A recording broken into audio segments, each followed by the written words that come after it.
That was, if there was one we were looking for. This is the most embarrassing thing I've ever had happen to me in my entire life as a whitetail deer hunter and shed hunter. Top of the morning to you, fam. Guess what? We are on the road to Kansas, baby. It is March 19th and we are going to Kansas almost 4 months to the day. It may be 4 months to the day since we left Kansas in December. And let me tell you something, it's a beauty of a day. Great day to be sipping and reaching around and scratching your ass. And on the road to one of my favorite places in the world.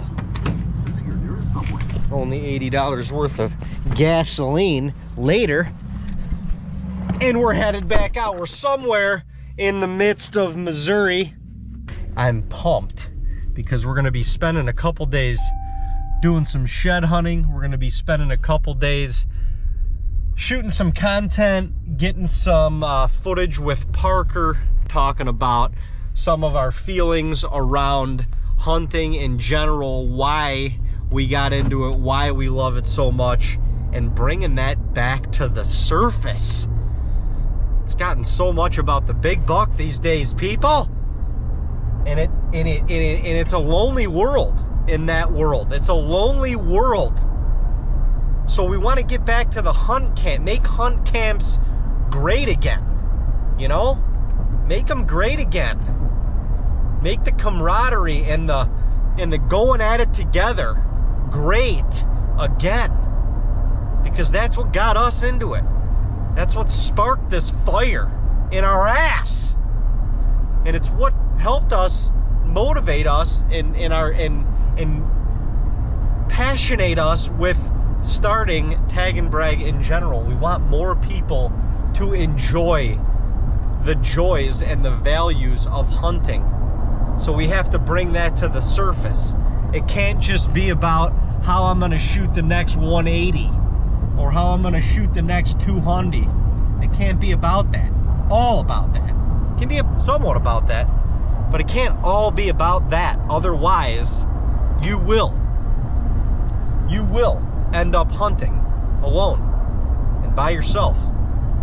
And if that's your prerogative, God bless. But when you got this trophy room filled with massive bucks and you got nobody to sip on a little bourbon with and cheers and talk about those memories that got you those big bucks, how much value is it to hang all them heads on your wall? Anyway, that was a little bit much of a rant. We are on our way to Kansas. All good things in store over the next couple of days, and I'm super pumped to be there, to get there, to stomp there, and to find, hopefully, some bone there. 73 degrees out here. Wow. Kansas, baby. We're in Kansas. It's gonna be a little windy on here, but that's okay. Just heard a... You miss me? No. No, I was actually trying to get some sleep. The last half hour driving here, I'm like, oh my god, we're here, baby. It's different. Trying to find some road sheds. Some roadies, as yeah. I'm doing 70, trying to get here as fast as I can. Well, I just parked the truck. Parker said, put your damn boots on. We're going for a walk. Which I don't hate that, because I've been in the truck for quite some time. So we're not wasting any time. We're gonna get right to it.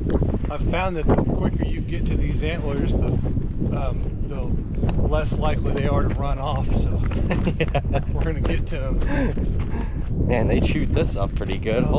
Yeah, this was completely down to the dirt. I mean, there's stuff, I've replanted some stuff in it now, but this is just my house here, their plot here at the house, and I enjoy seeing them in the yard because, you know, you got to see that this year though. I had 150, 160 inch deer up here. Right. And then Shauna was letting the dogs out of the house one day, and there was 2 10 points probably in the 150 class locked up here in the food plot. And she goes, "Your deer are trying to kill each other out there." Okay. OnX. We're a little ways into it, but I need to start my tracker. And let's get us on track where we are at, so we can see what the frick is going on here. All right, tracker's rolling, as are we. As are we. Come on, let's turn up some bone.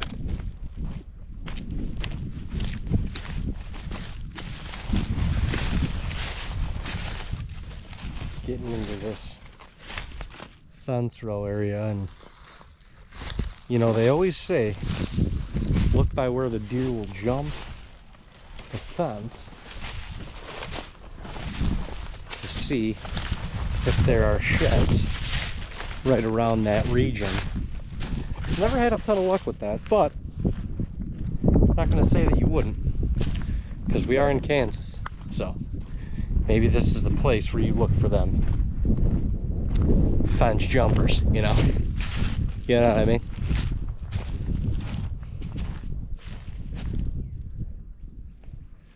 Who dropped their bone around here? Tell you what, it's a beautiful day in here.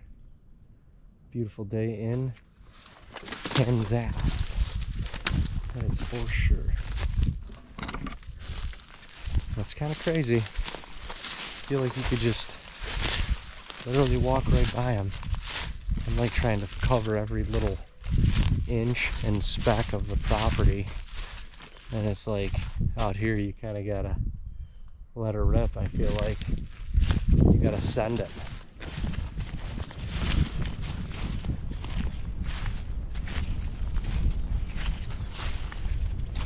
All right. Nice. Hey, can't say we got skunk now. Yeah, we better not get skunk. Is this, are we kind of going towards where that one hardwood set is? Yeah. Okay.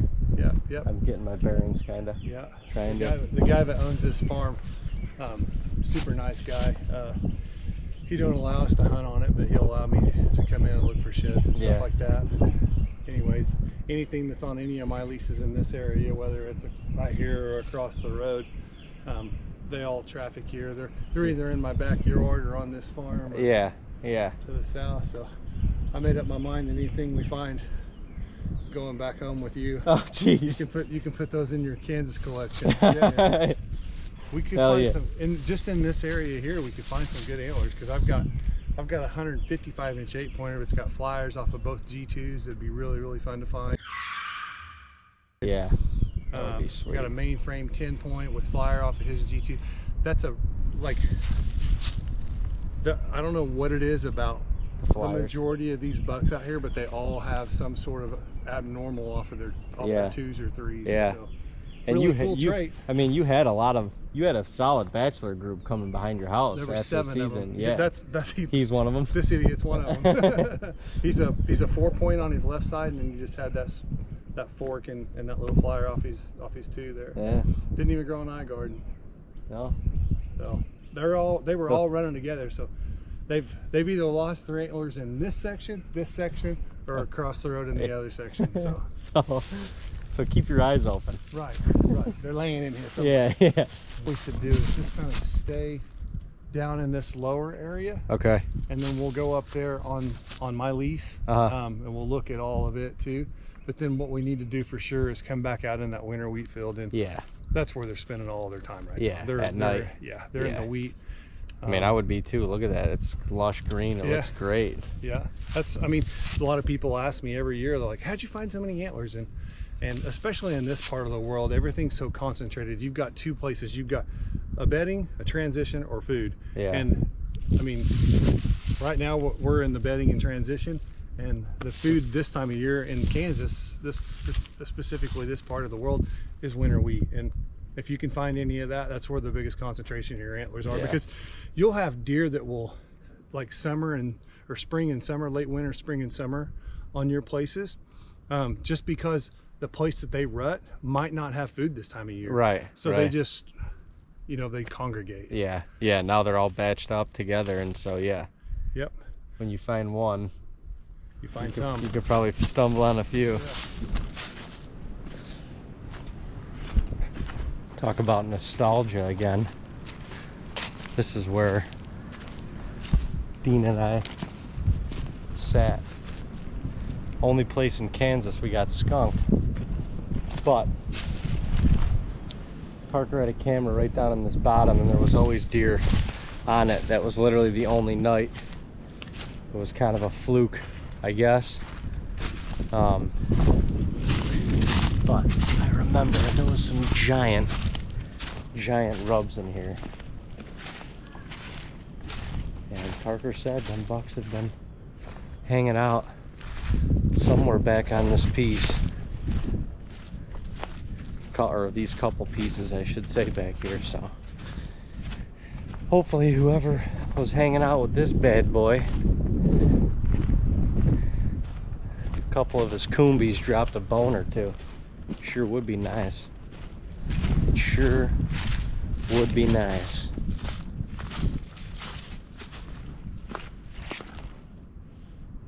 Some of the rocks here, but down in here are unbelievable. There's one.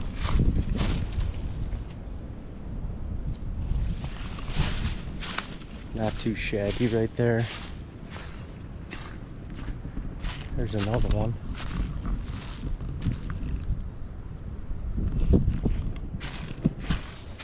Not too shabby right there. You can see another one right here already. Right along this fence line. Another big rub right there. Another rub right here. Well, looky here. Well, looky here. That's a pretty good buck. That's a pretty good buck. All right. Not a bad little sight.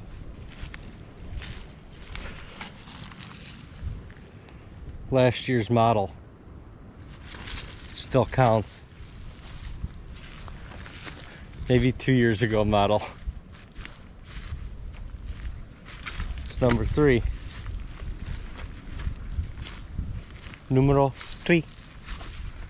Come on now, where's that big bruiser been laying at up in here? Where's that big sucker been laying at up in here? I know you is. I tell you what, I absolutely love exploring new ground. And you get to find some sheds as a bonus. On top of it, I think we got 4 or 5 in the old bank so far. And we're still going. But, man, it's just so cool being able to see and explore new, different ground. And especially kind of putting the pieces of the puzzle together based on the properties that we were hunting in December, and being able to see the outskirts and all the surrounding properties, because we have permission to hunt, or to shed hunt a couple of the surrounding properties. So you're looking for all the same deer, but you're just able to spread yourself out a little bit and give yourself a better opportunity.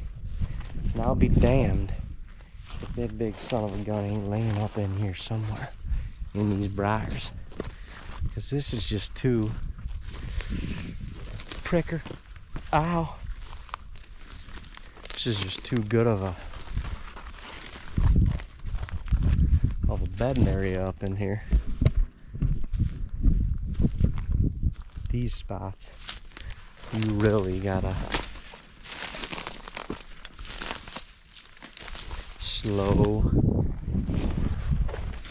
slow your roll. Slow down, stop, look. Every once in a while, Parker just found a shed. There's them white tips.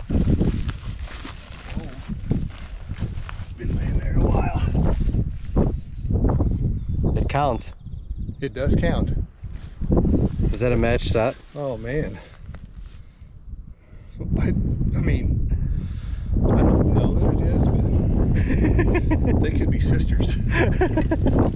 Caitlin 1 and Caitlin 2. Well, we're making a final push back to the house. We've done a 5-mile loop today. I think we got four or five sheds in the bank. Not bad for a afternoon cruise after a 9-hour drive from Nashville. I don't hate it. I don't hate it at all.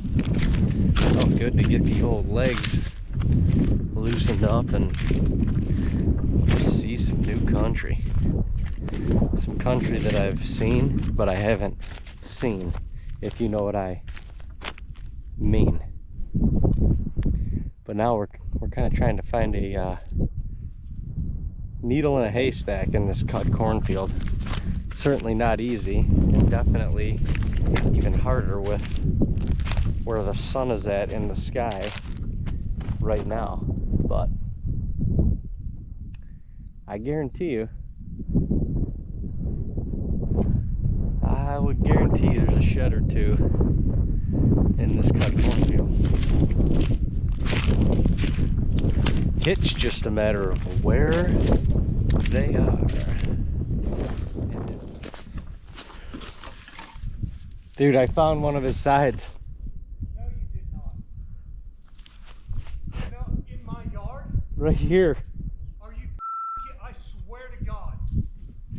I damn near just stepped on it. That's him. I'm like, there's gotta be a shed in here. Hold on. I'm going live. There's gotta be a shed in here.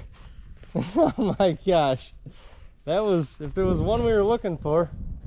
This is the most embarrassing thing I've ever had happen to me in my entire life as a whitetail deer hunter and shed hunter. That's Here's sick. my house. Ricky. That's him. Zavita. That's one of the bucks we were looking for. I wonder if his other side is I know you're gonna see this. close. He shed them 3 days apart. Look at that. That's You've cool. got to be kidding me.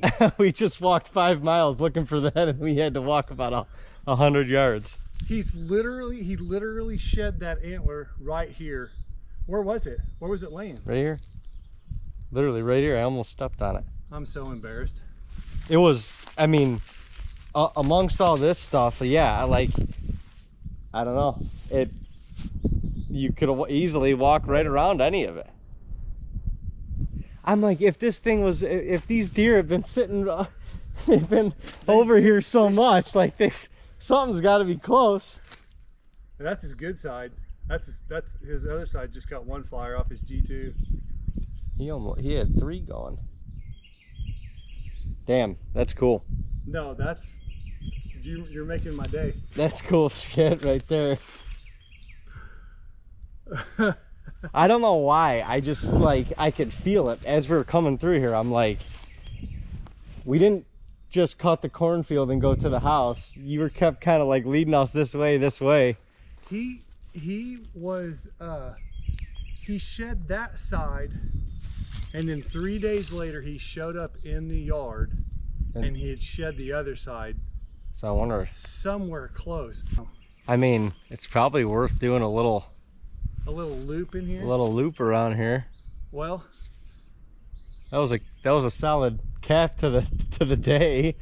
quick 9-hour drive here, 5-mile walk, and I don't even know how many. We got 5 or 6 in the bag too already. You want to know the scary thing?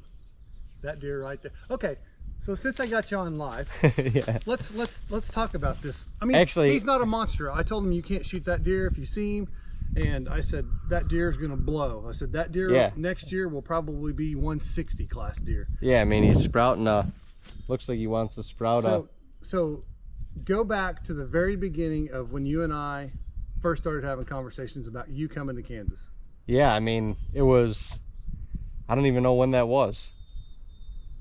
Probably last February, March. Okay. Well, we did the podcast in what, February? Okay. So it was a little after that. Applied, got drawn, and Parker's like, send me a couple cameras out.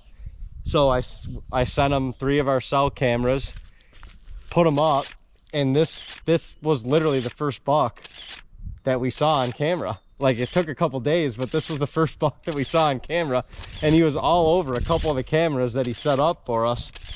And I don't know, when we were here in December, he just was MIA. He was never on camera, I don't think. Maybe the first day that we were here, maybe.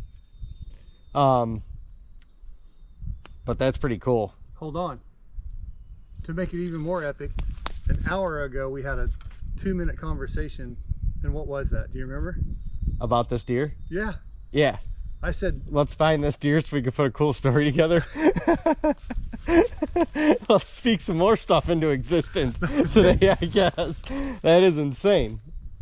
Yeah, that's cool. That's not a giant, but that is a 3.5-year-old deer. Yeah, he'll be a 4.5-year-old buck this year. Scary. And that deer is probably going to be a 160-inch deer. Oh yeah, high 50, 160. Especially if trash. If he sprouts, if he's a mainframe 10, like he looks like he very well could be. I mean, his beams are going to be long. His 3s are long. Yeah, that's going to be a heck of a buck. And if he puts some mass on, that's cool. You spoke that into existence, and we were done. Yeah. We were done. Well, I told him, I said, what we really need to do, I said, because the sunlight is shining, of course, it's going down. I'm like, you head towards the barn, and I said, I'm going to head up this other way. And he come up right through here, and I was going that way, and he kind of split off of me and just like walked up this trail. I knew it had to be close, like not 100 yards from my house, but I knew it had to be close. Yeah, I mean, because you were, after the season, you were sending us pictures of him and whatever, 3 or 4 other bucks back here almost every night. And that was right about the time they would have all, you know, started dropping. When I saw it right here, I saw the 2 tines, and I'm like, oh, that's a pretty decent 8-point side. And it was like sitting like this, so I couldn't see the kickers. And then I turned it around. I'm like, get the out of here. Come on now. Oh, right next to the house. Hey, I'm going to say this, and I mean it from the bottom of my heart. I did not stage any of this. I'm not going to tell you that it didn't cross my mind, because I did not want him to come to Kansas and get gar-holed.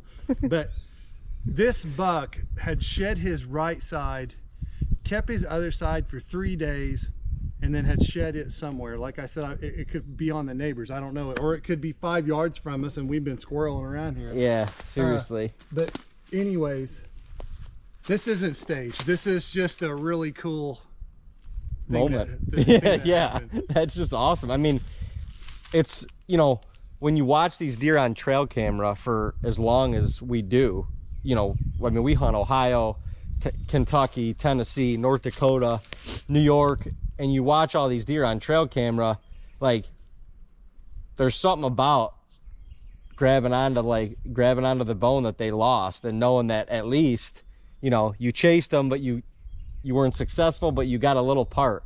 And I don't know, when they're like this, that's even better. Oh yeah, shedding layers already. Gotta love it. I've seen more of this guy's body naked than I ever wanted to. I will tell you, mature buck, small drop time. Just saying. Oh man, he wishes. He's got to talk that way to me, because his drop tine is barely a drop tine. It's like a kicker point. Hey, Shauna likes the flyer. Whatever. Oh man, well, we're to the races already, we're right? Back. Yeah, we're talking shit already. Parker got us permission on a piece that was next to the ground that we hunted. One of the main pieces that we hunted when we were here in December, and where I missed the buck on the last day. So be cool to find his sheds. There's a big 10-point side in here, we know that. There's, I mean, we saw 15 to I don't know, right, 20 different bucks while we were hunting here, so there's got to be bone off. Like I said yesterday, the food source is here, the winter wheat's here. I mean, and it's, when you get back in here, I know it's going to be just crazy thick and woolly, and so it's just a huge bedding area. But another beautiful day, and show them that trail. We was just sitting here talking. You gotta see this.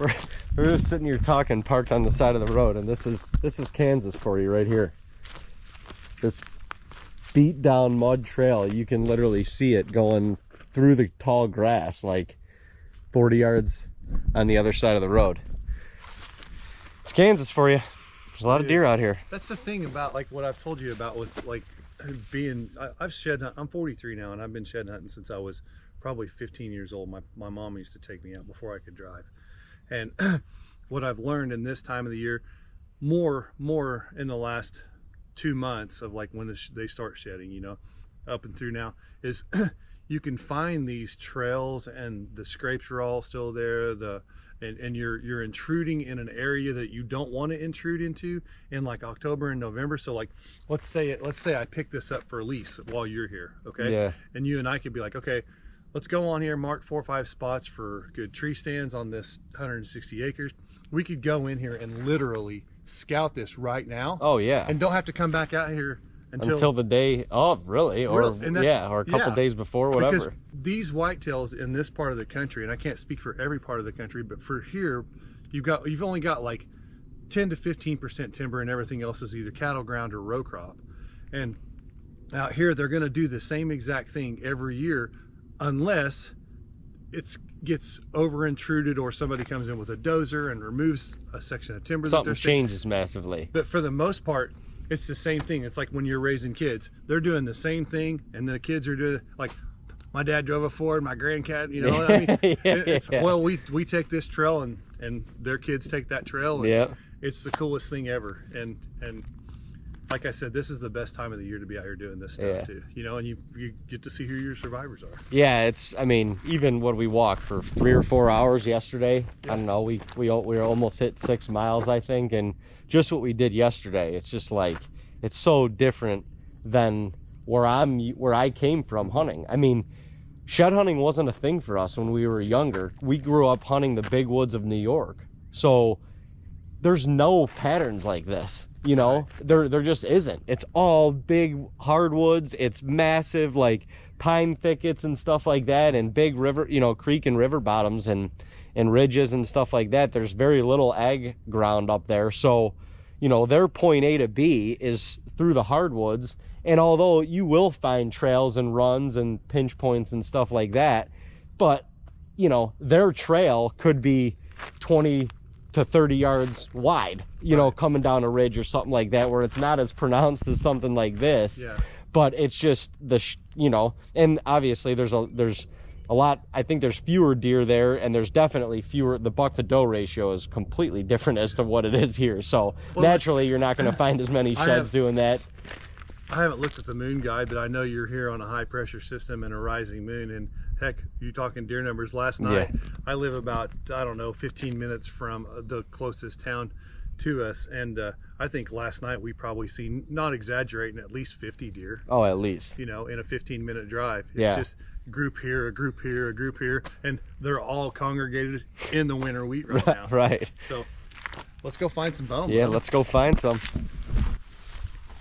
I'm actually really excited about this because, man, we saw a lot of deer coming in and out of here. You want to talk about Kansas again? Look, this is the other side of the trail coming across the road. Look at this. You can just, as far as you can see, this is really cool, and this is pretty awesome to get the opportunity to walk in here.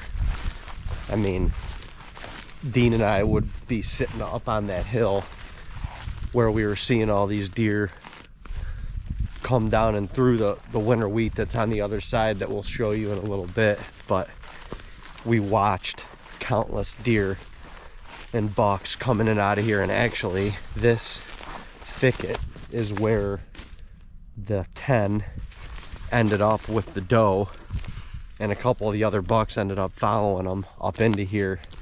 And so this is obviously where they felt comfortable, where they were coming into bed. But you can just see it's just super gnarly thick in here. And it's just, this is what you think of when you think of Kansas. I mean, I'm just like a kid in a candy store right now. It's hard to kind of comprehend where I'm at and what I'm doing. I mean, look at this, you guys. This is unbelievable. The deer up on this hill, why would they not come up onto this hill and lay in this tall kind of CRP style grass? You probably can't see, but the power line all the way over there is where I missed that deer. But he was using all this pretty religiously. So I don't know what I want to do here. You can tell my mind is like, I gotta slow down. But I think I just found a dead buck. I don't know if it is or not. Oh yeah, this is cool.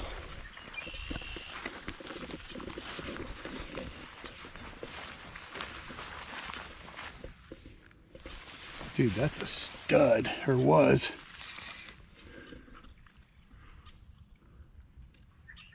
Oh, the mass on that buck was... See how porous it is? It's been here for a while, but see how porous his antlers are? That's a sign that that deer probably died in EHD. That would have been a freaking tank.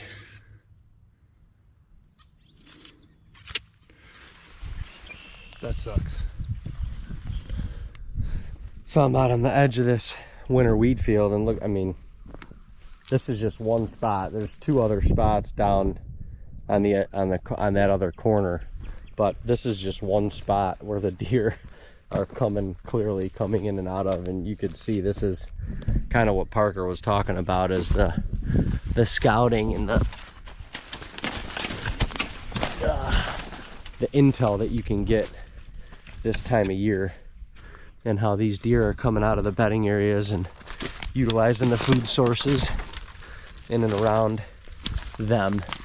And it's just, yeah, I mean, mark up the OnX maps. I mean, you got this tree, this bigger tree right here. You got this cluster of trees right here. You could put an XOP in as these deer are kind of staging up in here, and you can see the cedar thicket is right at the top of the hill.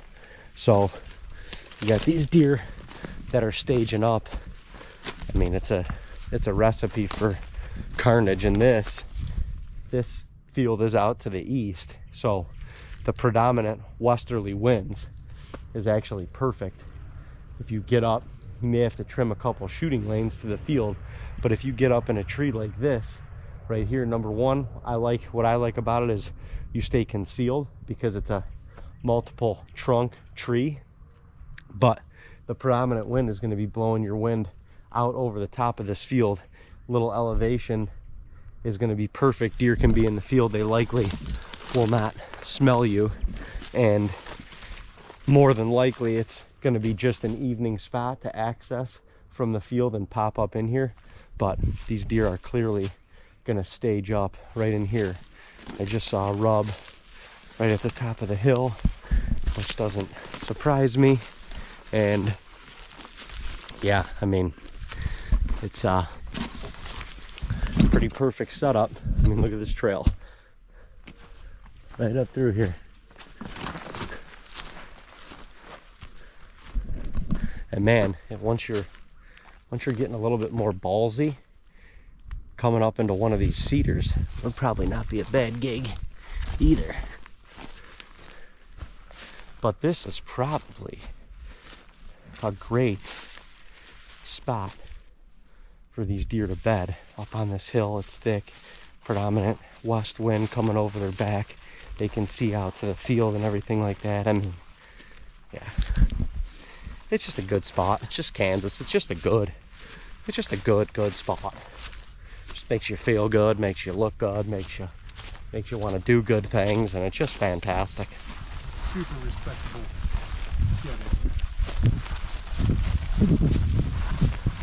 See it? Huh? Is that it under there? That's it under there. Yeah, man, you can see that from a far ways away. I didn't see it that close. I literally was coming around this bend, and that's when I seen it laying there. Let me see that camera. I'll get you going and grabbing it. Oh yeah, that is it.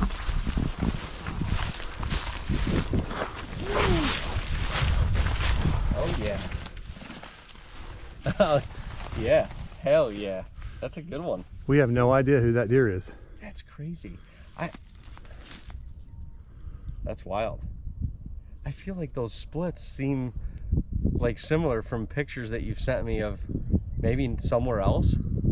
Well, yeah, I mean, we have a lot of deer with splits, but at the same time, like, I know my farms well enough to tell you I don't know that deer. That's crazy. And what I was just telling you is, like, that's probably a 4.5-year-old deer, if I'm guessing. But good buck. Yeah, it's a great deer. Yeah. I mean, what's he gonna be next year? Yeah, oh my God. But is this as far west as he comes? Right. You know, like... Right, because we're hunting all that way. And you would think if he's working the winter wheat fields or whatever that way, you know, you'd have pictures of him at some point. Man, that's a good one. That's number 61 for me. Nice. Solid find. Has it got a pedicle? Or, I mean, no, it's been on the ground for a little bit. If you'll notice, see these little bugs? Okay, so what they'll do is they'll come in and they'll eat all of this, and that's what they call the wax ring. Okay. The longer that antler is on the ground, the less of the wax ring. So you still got a little bit. Yeah. So if you find one with a full wax ring, that antler's not been on the ground that long. Pretty fresh. But no chew marks. Yeah, no, I mean nothing. There's not a nick on this thing. His other side's in here somewhere, and that's not the deer I thought it was either. Like I told you, there's a buck. I got a buck. He was a 3.5-year-old last year. 13 scoreable. Wow. As a mainframe 9-point. Wow. He had trash coming inside flyers, so he could be in here, and I wouldn't even know it until we stumble across his antler. Number 1 on the day. Number 1 on the day. Number 1 in here. Let's see if we can hit our 10 quota in here. Let's go, baby. This is kind of the back corner where, so I don't know if you could see the winter wheat way over there is where Dean and I were hunting throughout the fall, or throughout the December, our trip here in December. Oh, nice. Well, last year's model, but a bone nonetheless. We got to keep it for the till. All right. Two for the day.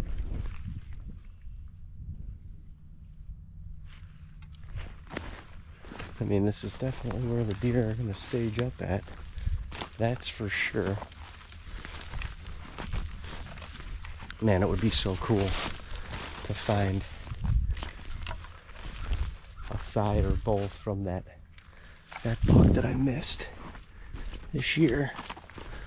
That would be epic. I mean, I'm not downplaying what this has already been, but that would be epic. Alright, you guys, my GoPro died, so I gotta use this for a sec. But I just spotted this. That's a pretty good deer too. Damn, that is a heck of a side. Look at that. Heavy deer. Probably last year's model, but that's a heavy, really nice buck. Wow. Heck yeah. This place is just unbelievable. I mean, it keeps getting better. I've got 4 in my hands already from today. And yeah, that one's a good one. We'll keep carrying on. Good shit. I just found another little dink. And I just found another little 8-point side. This might be the other side of the buck Parker just found. We're stacking them up in here, people. We're stacking them up. I gotta record on my phone because I'm recording so much on here, or on my GoPro, the damn battery's dying. Come on, there's gotta be a good one in this little pine thicket. You know they wanna come in here, get some thermal cover.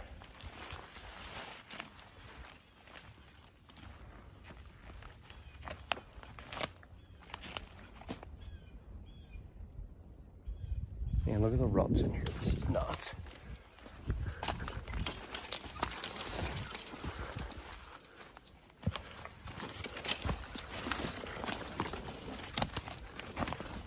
Look at these rubs. Rub. Big old, look, pretty fresh rub right through there. We're getting up to that good. Another rub right here. Let's see if we can find another one in here.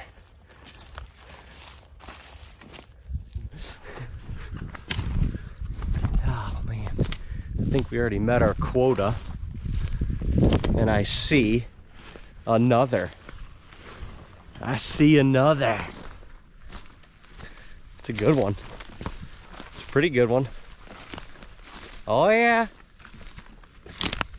Last year's model once again. Hey. Look at it. Okay. Hang on to it. Look at that. Number 11, I believe, on the day. You recognize that deer? Holy shit. You've made full circle with this buck now. Holy shit. This is the last year's model of the buck that I missed. And we're not, I mean, we're a couple hundred yards from the blind probably, if that. Yeah, probably 200 yards. Holy shit. Holy shit. I mean, definitely one of the bucks we came in here to find. Didn't expect to find his last the year. 2022 model. That is crazy. I got goosebumps right now. That's nuts. That's cool. This literally, this is the buck that I missed. This is the buck that we literally, this is the first buck that we saw in Kansas. He was out in the winter wheat right out here. Yeah. And the last night he came in probably right on one of these trails right here, literally. Yeah. I mean, he came right from here somewhere. Yeah, let me see that dude. That is freaking awesome. Oh my gosh, that's crazy. He's the exact same deer with a little bit of growth and maybe some tine length, maybe. Yeah, I mean, and that probably shows his age, is that he didn't grow. Well, I mean, with you saying that, I will explain a little something to you and to the fans here. A lot of people ask me about antler growth and so on and so forth, and genetics, and this is what I'll tell you. Genetics is 100% the key. Sure. I call them the Michael Jordan of deer. If they're going to be a specimen, right, you're going to start noticing it in their two and 3 year old. 2-year-old. Yeah. So 3 years ago, Weston McCulley came and hunted with me, and at 3.5 years old, the deer was in the high 150, close to 160 range. The year we killed him, he was 212. Damn. So he made a 60-inch jump from a 3.5 to a 4.5-year-old deer. He was already expressing that though at 3. Great rain, great row crop, great everything. This last season, going from this year to the year that you shot at and missed him. Horrible drought. Okay. We had a lot of EHD. A lot of buddies of mine are finding a lot of deads, but this deer did make a jump, not a huge amount of jump. Right. But if we get good moisture this year, like we've already been getting some rains, there's moisture in the ground right now. Yeah. So there's potential for these deer to put on more inches this year because they're not stressed. That makes sense. You know what I'm saying? They're not, it's not 110 degrees outside. Right. There's moisture and everything's green. And if we continue to get rain, I guess the moral of the story is, you're going to notice a better jump from out of a drought season rather than in a drought season. That makes sense. That is badass. I mean, we You know, wanted to find one of them, and there's still 2 more out there. yeah. There could be 3 if we can find the other side. Well, yeah, very true. His driver's. We found the passenger side. Then we can find the driver's side. Yeah. And the whole automobile's laying in here somewhere from this year. So I mean, this is just insane. We've been in here about an hour. probably, or maybe a little over, but yeah. But I mean, where are we at? We haven't, probably close to two miles, I bet. And most of that's been in circles because Yeah, this place exactly. is just hard to walk. 2.28. So, and we found 11. Yesterday we did like 5.5. We found 5. Different walking. I mean, we're in the bed. We're in there. Yeah. We're in their core. That's for sure. The rubs in here are absolutely insane. I mean, you can just tell this is the habitat. It's like I was telling David. As far as this farm goes, it's an older gentleman. He's in his 80s that owns it, and he brings his grandson in here like maybe 1 or 2 days a year to rifle hunt it. And they row crop the west edge of it, and all of this is just bedding. Yeah. And I've thought about I do lease some of his other properties, and I've thought about leasing this particular piece of property, but this is such a fun farm to not hunt and just hunt the edges. Right. And keep this there. Yeah. Well, I mean, because the farm that you have on the edge, like God bless, you can only, like, there's not much area in that farm to have as like a sanctuary. Like, you can only really hunt that farm. You know, Right. There's the tree row where we set up the blind, but there's not like an area like this where you know, where the deer can really sanction on that farm. So having this right next door is pretty perfect. Not putting me in here, not putting people in here as an outfitter, it benefits my clients, because your first day you got here, you weren't going to hunt, you decided to hunt, your in the first morning set was in here. How many deer did you see that morning? I mean, if it wasn't 20, it was damn close. Yeah. And this deer was one of them. We literally crapped ourselves when he was walking through the edge of the winter wheat, and he ended up coming right down into here somewhere. But yeah, I mean, we saw deer going in every different direction. They were moving 360 degrees around us, and most of the deer, no matter where they came from, late morning they ended up right in here. For me, in Kansas, it's not about leasing all of the land, it's about leasing the right pieces. Yeah. And you know, when you can lease up some of the right pieces and put some guys that, you know, those FOS, you know, those out-of-state guys. Them out-of-state guys in there, them bastards. Yeah.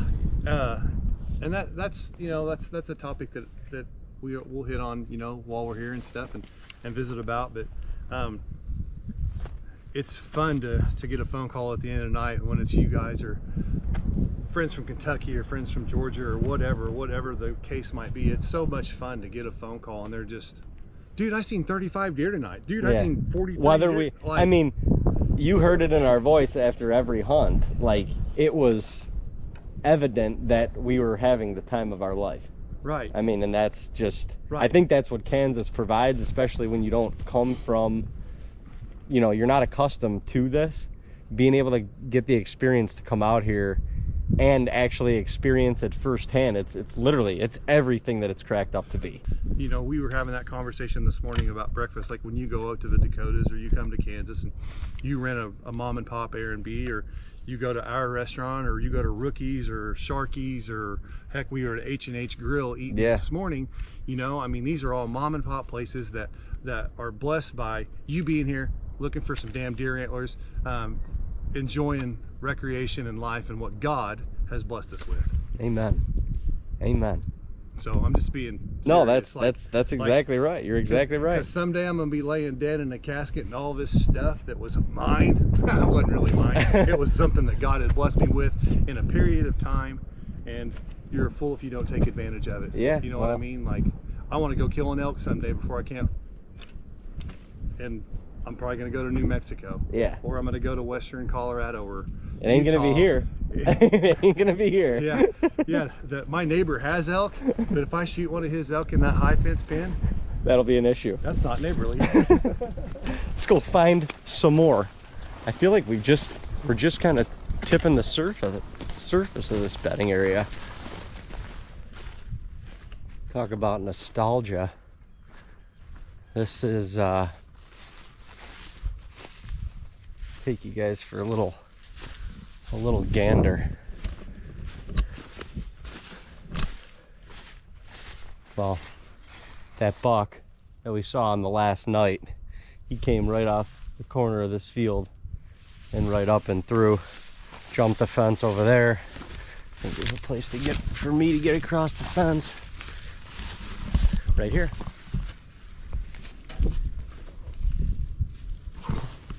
Yeah. So this is it. You can see the blind's a little decrepit over there, but this is where it all went down, and from right there, the buck that I shot at was probably standing right in here, and I clipped one of them small limbs and sent the arrow sailing. I just want to kind of cruise up here because this is where they would jump the fence down in here, and they would come. I mean, you could see the path that they got coming through here. If this was him, I mean, literally from the blind you could see this deer, and he was walking right down. He was gonna hop the fence right in front of us. Coyotes started going and howling behind us, and well, we ended up empty-handed, and that is all. And sometimes that happens. Oh, here's one right here. That's kind of what it's like at this point, isn't It kind of is.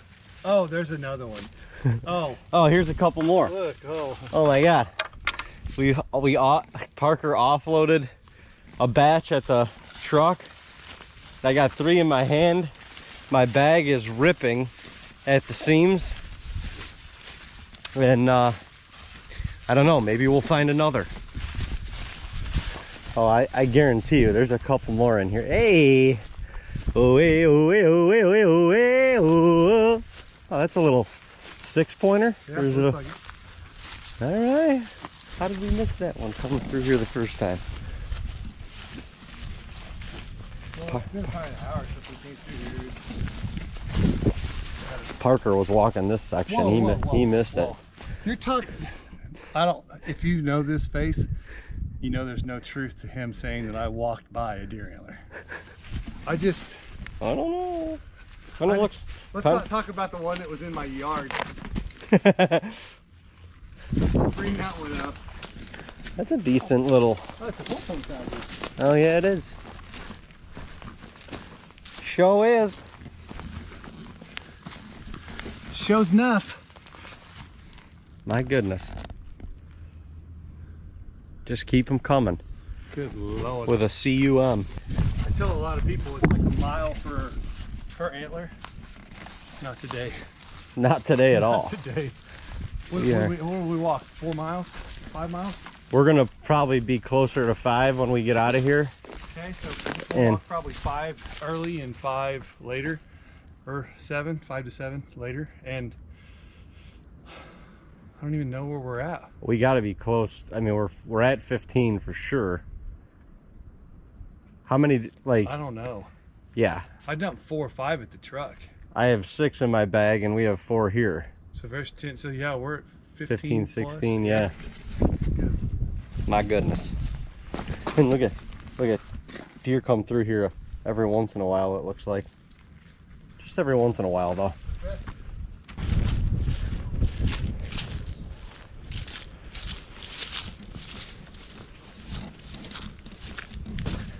Back to the truck.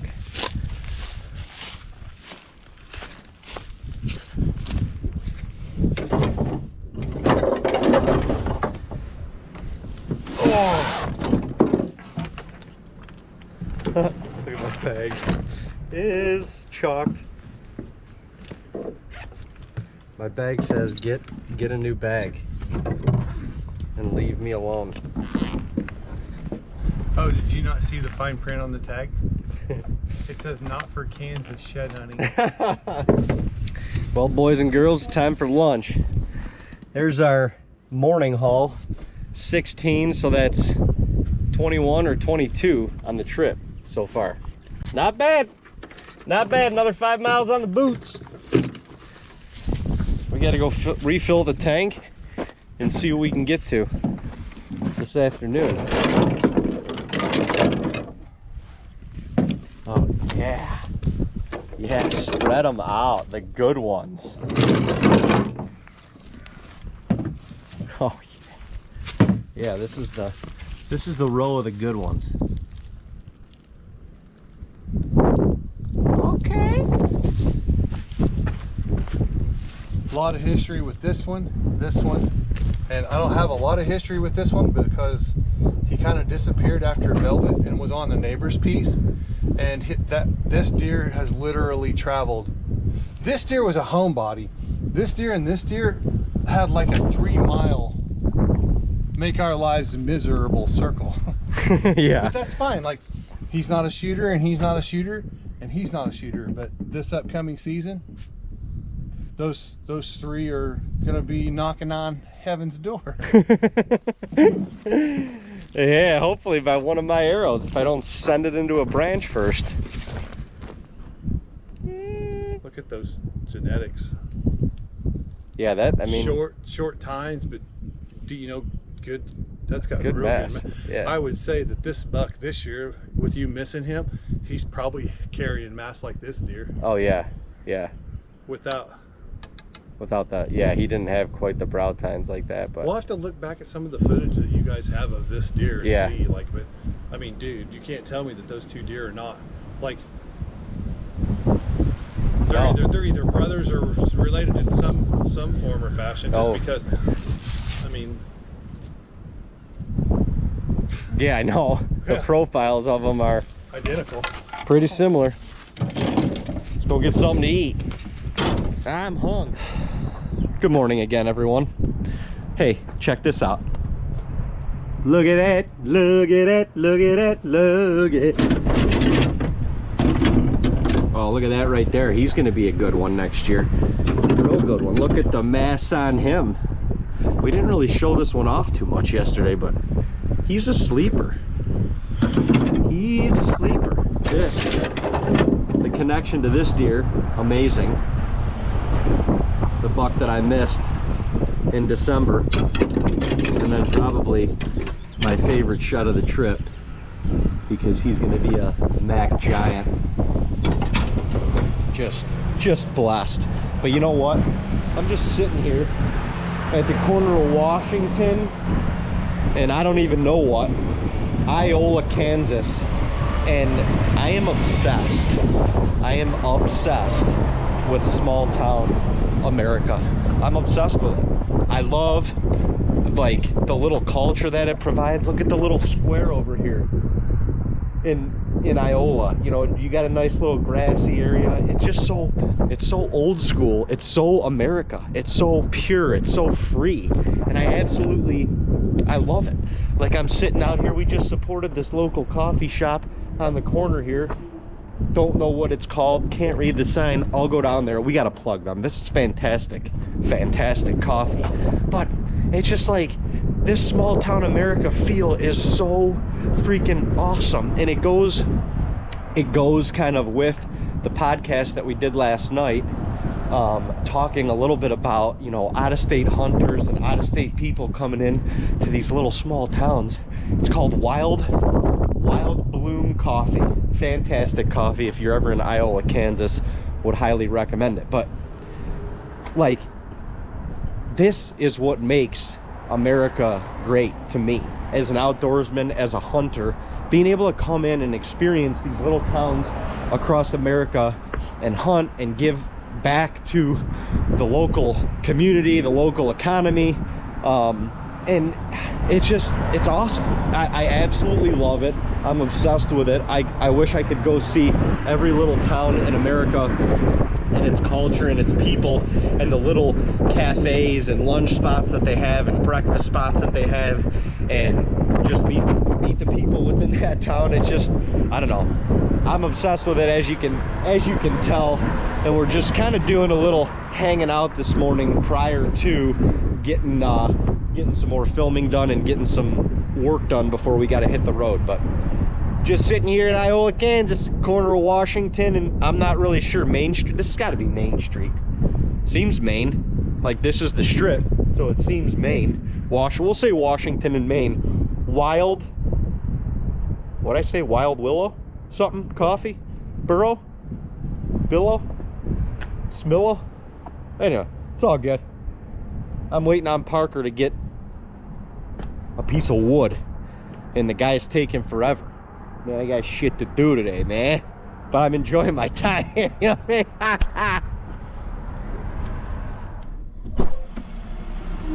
I had to do a coffee review.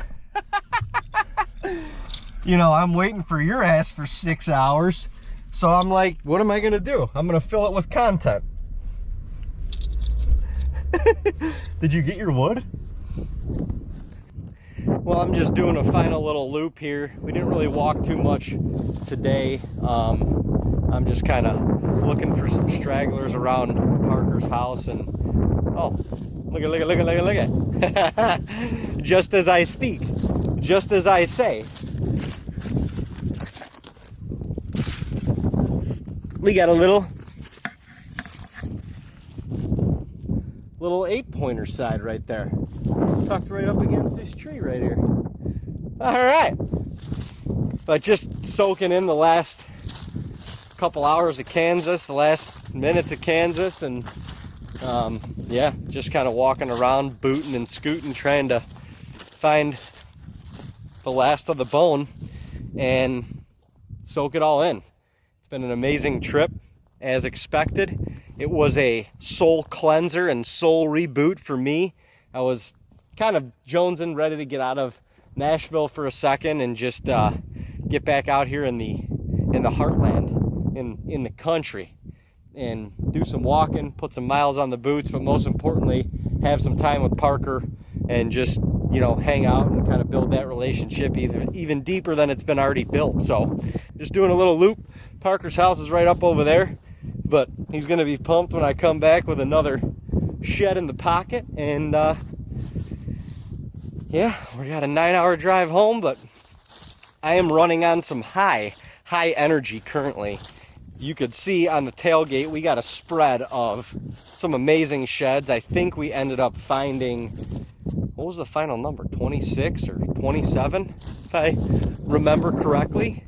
And heck, that's more sheds than I've found in most years, let alone 2 days of shed hunting. But it's been awesome to be able to come out here and experience it, dig the toes a little deeper in the sand out here in Kansas, learn a little bit more about the properties that we've hunted and the surrounding areas, because we will be back out here hunting again.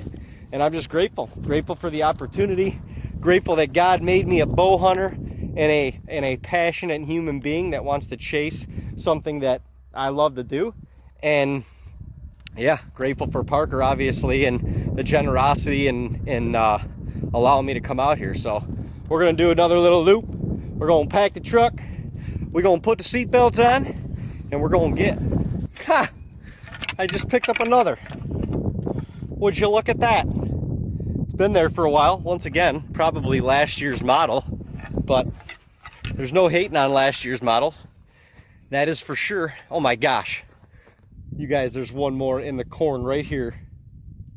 Right in the middle of the, wow. Right in the middle of the purple flowers. That is absolutely beautiful. I gotta go grab this one.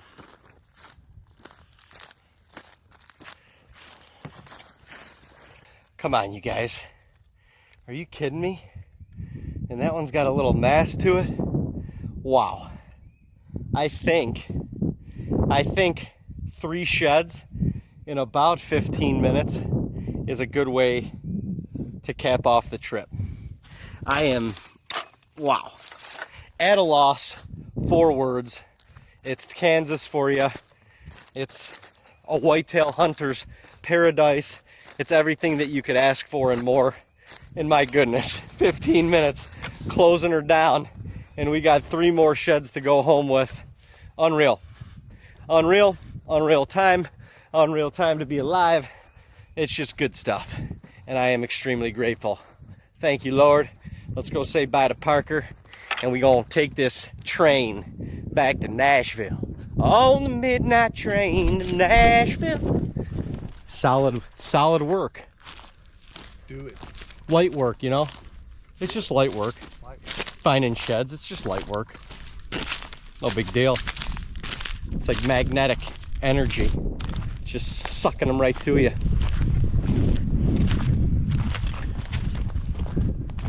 Those thorns. Yeah. I've gotten wrecked by so many thorns over the last couple days that... Yeah, look at... Kelly's gonna think I went to like a cat fight or something. Cat house. Did you hit a ball out there? Yeah. Oh, I didn't see it. I'd say it probably almost hit you in the face. Did you reach it all the way over there? Or did it only make it halfway? What? Little short story of your life? No. I'm like Manolo. I smacked that shit. Like old John Daly. Yeah. Swing hard in case you actually connect. Yeah. I wish I had another ball because I would like to see you launch one. Well, let me go get one and all. All right. You got a tracker on those balls so we can see how far we hit them? Yeah. Oh, this isn't the golf. This isn't what is it? Top golf. Top golf? No, this is more like bottom golf. This is more like corn golf. Yeah. Yeah, so am I go first or you go first? Ladies first. Perfect. Don't let the sheds intimidate you. It's 2024 and today I am identifying as a lady apparently. So tell me when you're ready for the excitement. I mean, all right. Look at him! Charged it. That would have challenged where I was right at. down the middle of the Where I fairway. was at. Huh? You know, this tee box is a little uneven. I don't know if I'm gonna be able to swing good. Hey, all right, I'm sending it to the woods. wobble that shit. First golf swing of 2024. Oh my God, that was a missile. That. Booyah. All right, what do you want for the driver? Oh, that's just a cheap little stealth carbon wood. I don't know what they go for. This was a series 1. I think they were like $500 or $600 per. Oh, that's it? Yeah. I'm liking. So when you spend money like that on your golf clubs, it makes up for a lot of your bad. Actually, it doesn't. I still suck at golf. It's kind of the same with hunting too, you know. You buy this expensive bow, you get the best camo, you got all the scents and the trail cameras and everything, and then he finally comes in on the last day of your hunt and you clip a branch like 15 yards from you and send the arrow 45 feet in the air. That sound familiar? Very much so. December 12th, 13th, 12th or 13th. The third rut. Yeah. How many bucks did you guys have locked down on that one doe that day? There was the cool thing about hunting so late when you have that secondary and then the tail end of the secondary and then the third rut. Well, we weren't expecting that, that's for sure. I mean, that was honestly that was like the best rut activity I saw all year. $5, $6 locked on one doe. It was December 12th, I think. Morning of December 12th. Yeah, and there was 6 of them. Well, so like I've told people through time, it's like the end of October, like around the 27th through like the 1st of November, I do see some giants. But those giants are trying to lock down on those very first receptive does. Right. And as soon as they lock down on those first receptive does, it becomes a rat race for 2 weeks. Yeah. So then you take a whole herd of whitetails, and some of them get bred in that first cycle. So now your secondary cycle, which is going to be right around Thanksgiving time, that's you've more than cut your doe herd in half. Oh, for sure. So yeah. that same group of bucks now has to get up and find those receptive does. And then like when you guys were here in December, you're going into a third rut, and some people are like, there's only 2 ruts. Well, there's 3 and sometimes even 4 ruts. Right. Like if they're stinking, yeah, he's gonna pursue it. Exactly. And when you guys were here in that third type of rut, the majority, let's say there's 100 does, I would say 87 to 93 of them have been bred. Probably, yeah. So now you've got 4 or 5 does in that group that are looking to be receptive, and those bucks, yeah, like, I mean, it was crazy. They were in the middle of the wide open field,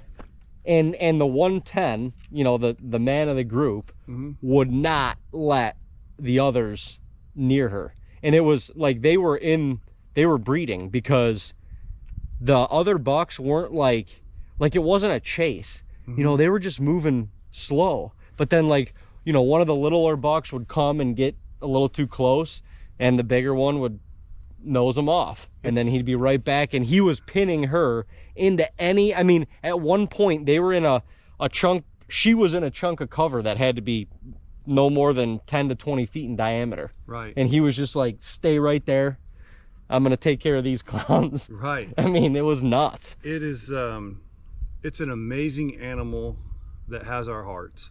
And the crazy thing about that time of year, especially here in Kansas over the last few years of that drought, that's got to be so hard on herd health.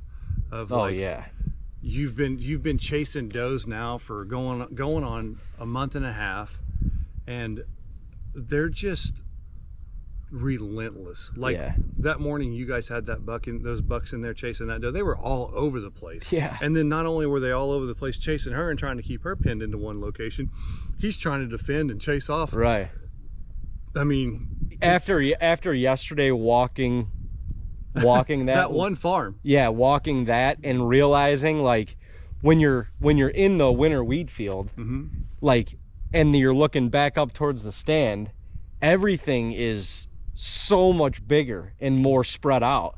And like when you're in the winter wheat field, you know, we're in the tree stand, and not having been able to explore that part of the property, right, like we can only see tree rows and the little pockets of cover and stuff like that. So they would kind of disappear like towards the end of the tree row, and I'm thinking they're going into like big chunks of cover, but on the other side of the tree row, it's wide open field too. Yeah. So they're just like in the middle of freaking nowhere. Yeah. And then the crazy part was they started all the way at the top. They then made their way back down to us, probably a couple 100 yards away from us. And then an hour and a half later, after all the commotion kind of settled a little bit, he chased her 300-400 yards back across the winter wheat, the next field over, and all the way into the cover where we found, you know, a bunch of the sheds.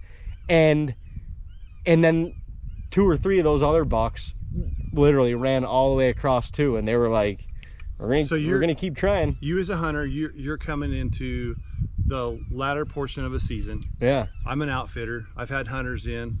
We've put a little pressure on whatever farms that we've been on. I mean, you killed deer on that farm. That farm, other farms.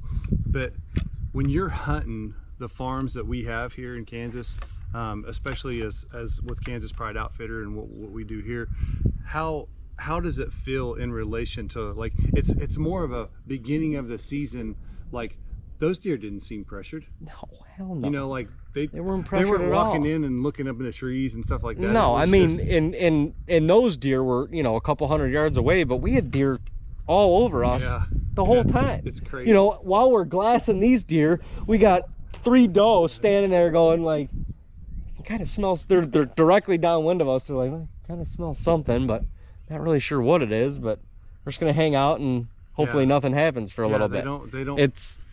It's pretty crazy. Yeah. It's amazing, and that's exactly what hunting should feel like when you're.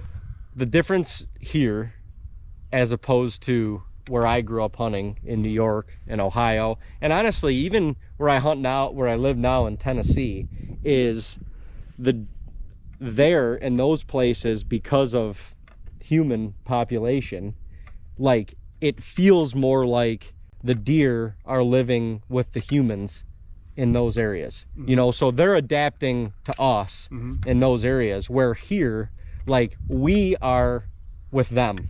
Right. And so it's a totally different feel and experience, because to me, you're literally observing deer being deer. Natural. Yeah. 100% natural, Yeah. or as natural as it could get. Yeah. Because, you know, even by us, like, and obviously there, you know, we hunt bigger tracts of land and stuff back home too, but it's just not, it's not the same. There's more hunters per square mile, and there's more people regardless. Even when you're out in the country, like the country here, the heartland here is just so much more open and vast than you could ever imagine where we've come from back home. It's like in this part of Unit 11, it's 20% timber and it's 80% row crop or hay pasture, you know. And I do want to, that's a testament of what the Kansas Department of Wildlife and Parks has done for their state. Yeah. It never really became about the money end of things, as far as like I'll just pick on a state. Let's, like Missouri, like they sell close to, I think it's 900,000 tags, whether it's over the counter to an out-of-stater or it's a resident. But there's no draw in Missouri. No draw, obviously. No, it's all right over the counter, and it's 900,000 tags a year. That's and insane. Then like Kansas is bigger as a state in a footprint, square mileage. Right. Way less people. I think we got like right around 2.5 million people that live in the entire state of Kansas. And your Kansas Department of Wildlife and Parks, they're only selling 180 to 187,000 tags. So they're selling 600 to 650,000 less tags than a neighboring state. And I've always said, we've had these conversations a lot, because, you know, I mean, you look at Iowa. I just had a conversation a month ago with Nick Munt, and he's like, dude, I got a 5th preference point and I didn't draw Iowa. And that's crazy to think that you've put in for 5 years and you can't draw a state, or you're trying to get into, but at the same time, that's why Iowa's Iowa. That's why Kansas is Kansas. Right. That's why the big bucks are That's here. why you have so many people that look forward as an out-of-state individual, and I beat this dead horse. Yeah. Like, you know what I'm saying? Like, like that's why they look so forward to coming out here. Sure. Because up until now, it was just a dream of yours to come to Kansas. Well, that's come to fruition, and now it's like, it's ingrained in you at this point. You're like, I'm going to try to do this every year. Oh yeah. Well, you can try to do it every year. There's going to be seasons you're not going to draw. There might be 2 seasons in a row that you're not going to draw, whatever. Right. But you're always looking for that next experience, because you can't get that experience in every state that's in this country. Number one, because it's a draw state. Number two, not everybody carries whitetail deer like Kansas and Iowa. And, right. You know what I'm saying? But that's the commodity of Kansas. Yeah. Going back to the, not, you know, out-of-state hunters, like that's other, like there's probably a lot of other things that attracts people to Kansas, but the hunting attracts, like, if anybody's coming into this state, you know, there's probably a good percentage of them that are coming to hunt. Right. And so that's the draw here, you know. And that's a huge income base for our state. Sure. And it's no different than for me living in Tennessee and Nashville. And the country music is a huge commodity. Like, people come to Tennessee, and Tennessee makes money off of the tourists coming in to witness and experience country music like you can't experience it any other place in the country. Louisville, Kentucky, you got Churchill Downs, because that's where people want to go to watch the horse races. You got the best distilleries in all the country between there and Frankfurt. Like, you guys have something that we here in Kansas can't exactly do unless we get in a car, jump on a plane, go out there, and get to experience something that your state offers that I don't exactly have here. Like, can I go buy bottles of bourbon here in the state of Kansas? Absolutely. But can I do a distillery tour at Buffalo Trace? No, I got to go to Frankfurt. Right. You know what I mean? Do I want an Angel Envy? No, I got to go to Louisville. Right. You know, so it's sharing the blessings that God has given us, and putting the weapons down more than anything. I'm way less judgmental at this point in my life than I was when I lived in my bubble, because I've gotten out and I've got to experience more of life. And you know the old saying, there's more than one way to skin a cat. There's nothing more true than that when you start going to all these different places and experiencing life. But man, I can tell you, like, for a week, you know, I've known you've been coming out for a while, but for a week I've just thought, I'm like, man, like, we get to do this all over again for a few days. Yeah. And then after you leave, I'll look forward to fall, and when my guys start coming in and hunting and spending time, and they're like family at this point. Yeah, they really are. And it's crazy how quickly that bond comes together when you let it, you know, when you let it.